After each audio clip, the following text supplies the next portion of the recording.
Hello అండి, మేమైతే మా కొండ ప్రాంతాల్లో పోడు వ్యవసాయంలో ఒక భాగంగా మేమైతే ఈ కంది పంటను అనేది వేసుకున్నాము. ఈ కందులు సేకరించే ముందు వాటిని అయితే కొట్టేయాలి. కొట్టేసిన తర్వాత అయితే వాటిని ఏరుకోవాల్సి ఉంటది.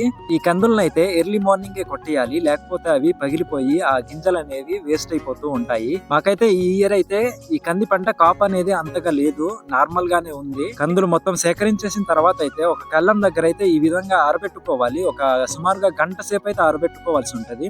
ఆ తర్వాత అయితే చూడండి, ఈ కర్రలతో అయితే కొట్టాలి. ఆరబెట్టుకున్న వాటిని అయితే ఒక దగ్గర సమకూర్చి ఇప్పుడైతే కొడతారు. అక్కడ కొట్టడానికి కూడా ఆ కంది కర్రలే మనకైతే అవసరం ఉంటాయి. ఇప్పుడైతే ఇక్కడ కొట్టడం అయితే స్టార్ట్ చేసేసారు. ఒకసారి ఆ సౌండ్ అనేది వినండి, ఒకసారి భలే ఉంటది ఆ సౌండ్ అయితే.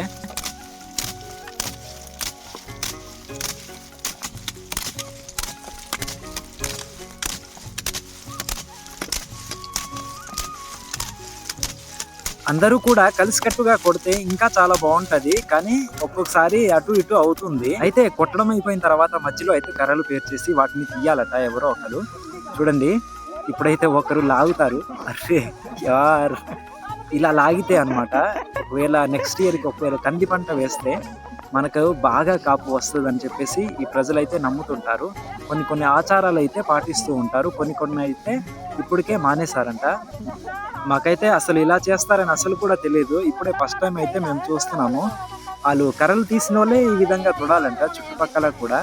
ఈనాటి పీపుల్స్కి అయితే అసలు ఈ విషయం అయితే తెలియదు అనుకుంటున్నాను. ఒకవేళ మీరు ట్రైబల్స్ కనుక చూస్తుంటే ఇప్పుడే ఫస్ట్ టైం చూస్తున్నారా, లేకపోతే అంతకు ముందే చూసారా అన్నది ఒకసారి కామెంట్ చేయండి. అలాగే కందులు కొట్టేటప్పుడు అయితే చాలా ఎక్కువగా అయితే ఆచారాలు ఉంటాయంట, కానీ మాకైతే అవి ఇప్పుడు చెప్పలేదు. వాళ్ళు కూడా ఆచారాలు అయితే పాటించలేదు, అవైతే కనుమరుగైపోతున్నాయి.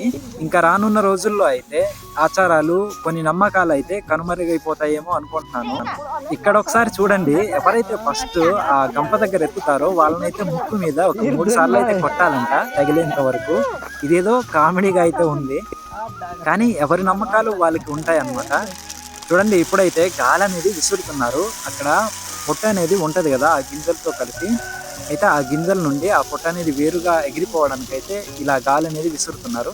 తర్వాతకైతే ఓన్లీ గింజలు అయితే మిగులుతాయి, వాటిని అయితే మొత్తాన్ని సేకరించేసి ఇంట్లో పెట్టుకోవడమే. ఫ్రెండ్స్, మేమైతే ఈ కందులతో చాలా రకాల వంటకాలను అయితే తయారు చేసుకుంటాము. మరి ముఖ్యంగా ఈ కందులను పప్పు చేసుకొని సాంబార్ చేసుకొని తింటాము. ఫ్రెండ్స్, ఈ ప్రాసెస్ మీకు ఎలా అనిపించిందో ఒకసారి కామెంట్ చేయండి. అలాగే ఫస్ట్ టైం చూస్తుంటే సబ్స్క్రైబ్ చేసుకోండి. అలాగే వీడియో నచ్చితే లైక్ చేయండి. మళ్ళీ నెక్స్ట్ వీడియోలో అయితే కలుద్దాం. Bye bye.